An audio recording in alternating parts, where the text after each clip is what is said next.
This is the 1992 March to May edition about what happened to the people in Australia, the Aborigines, Darwin's body snatchers. They went down and began robbing the graves of the Aborigines because they could sell the bones as museum displays. Pretty soon they ran out of graves to rob, so they started shooting the Aborigines. They rounded them up and shot them. The police were involved in this. A missionary, a New South Wales missionary, was the horrified witness to the slaughter by mounted police of a group of dozens of Aborigines, men, women, and children. 45 heads were then boiled down and the best 10 skulls packed off for overseas. Here's the article right here. Shot them, cut their heads off, boiled them down, and sold the bones. Why? Well, the Smithsonian was buying a bunch of them. They have 33,000 in their basement right now. You could make big money. If you had a human skull that looked slightly deformed for some reason, man, it'll sell big. They were desperate for evidence for evolution. That's what happened, folks, back about the turn of the century, looking for these missing links. Matter of fact, they got pretty desperate. They took a fellow named Ota Benga away from his wife and family, 2 kids, and put him in a cage with chimpanzees. He was a pygmy from Africa. He was part of an evolution display. Did you know in 1904, in the St. Louis World's Fair, they had pygmies as an evolution display? Go to the St. Louis Zoo. Ask them, hey, where was the pygmy display set up? They'll show you. This was part of the evolution display, 1904. Talk about racism. Oh, yeah. Karl Marx was greatly affected by this theory. Karl Marx developed his theories about the same time Darwin was developing his. But Karl Marx would have been just a little footnote in history. Nobody would have paid any attention to Karl Marx if it hadn't been for Charles Darwin's theory coming along. See, Karl Marx claimed to be a Christian. I don't know if he was or not, but at age 17, he wrote a beautiful paper about how much he loved the Lord. And then Karl Marx went off to college. And in college, a professor turned him away from Christianity. You know, I wonder how many Christian kids have gone off to secular colleges and had their faith destroyed. It seems like every secular college or university has a couple of professors who they think it's their duty in life to ruin Christians, don't they? I remember when I went to college, first day in sociology class, first day, the professor said, are there any Christians in the room? I raised my hand. I was 19. I got saved when I was 16. He said, I looked around. I said, I guess I'm the only one, sir. He said, Mr. Hovind, you a Christian? I said, yes, sir. He said, let me ask you a question. Can God do anything? I said, yes, sir. By the way, that's not true. There are many things God cannot do. He cannot learn. He already knows it all. He said, Mr. Hovind, let me ask you a question. If God can do everything, can God make a rock so big he can't lift it? I said, I don't know, sir, but I know he can make one so big you can't lift it. No problem. You know, they use questions like that to destroy some kid's faith. By the way, I've learned a good answer to that one. Jesus often answered a question with a question, right? Especially a dumb question like that. If somebody asks me that question, can God make a rock so big he can't lift it? I'll ask him this question. I'll say, have you ever had geometry? You ever studied geometry? They typically will say yes. I say, tell me, can you tell me the definition of a line? Yeah. A line goes forever in both directions. Very good. Now, can you tell me the definition of a ray? They'll say, oh, yes. A ray goes forever in one direction. Oh, very good. Now, let me see if I got this straight. A line goes forever in both directions, and a ray goes forever in one direction. All right, let me ask you a question. Which one's longer?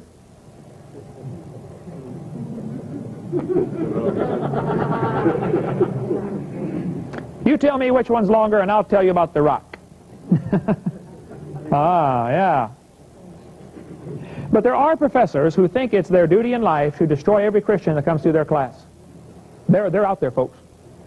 And I don't recommend you send your kid off to a secular university unless you're positive they can handle it, because an awful lot of them don't handle it. Awful lot of them get ruined. Bunches of them. You say, yeah, but if he goes to a Christian college, he won't be able to get a good job. Oh, now we know what's important to you, don't we? George. Oh, Abe. My wife didn't find that one. Now we know, don't we? Money more important? Yeah. Well, Karl Marx got ruined in college. He became a real scoffer, skeptic. Matter of fact, Karl Marx's whole philosophy revolved around this theory of evolution. Karl Marx's book, Das Kapital, he tried to this is the title page, dedicated to Charles Darwin, from a sincere admirer, Karl Marx. See, Karl Marx knew communism wouldn't make it any place as a philosophy without evolution. You have to get rid of God for communism to work, because communism is the opposite of Christianity in almost every way. Karl Marx knew that. Karl Marx talked about evolution in his speeches, I mean, over and over. His whole philosophy was evolution. Karl Marx later in life said, my objective in life is to dethrone God and destroy capitalism. Nice guy, huh? He got ruined. You know what really happened? His philosophy changed.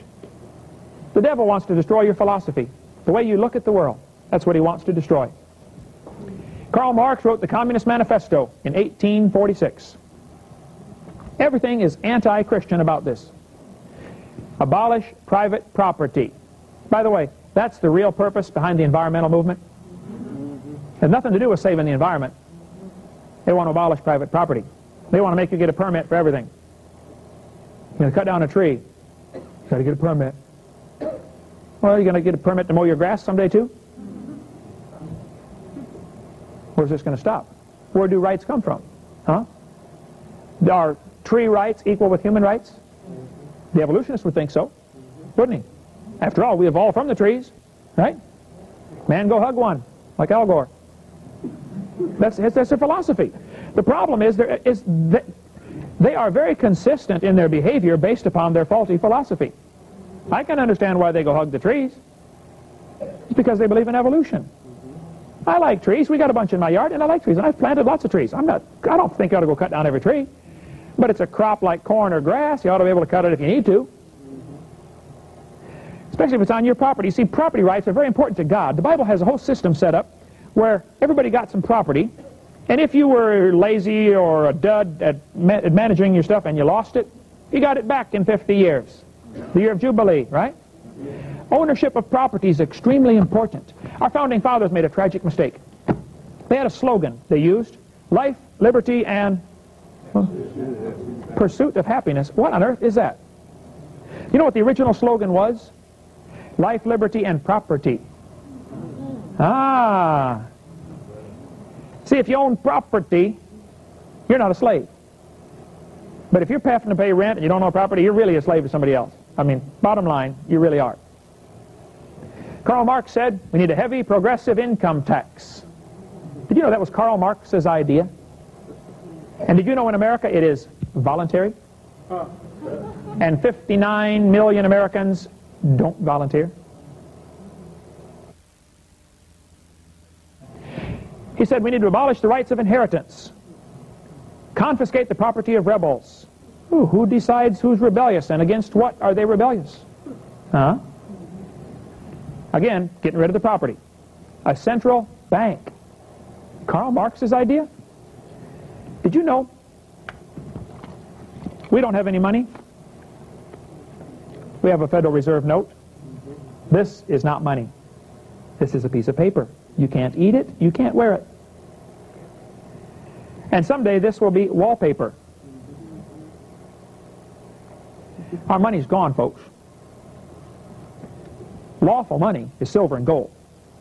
And I've studied all the arguments, and we can get into that for a long time if you'd like. But the Federal Reserve System has totally ruined the American economy. And now they can cause a depression or recession whenever they want. And they use a system called crisis management. Create a crisis so that we can create a solution. You know, the communists want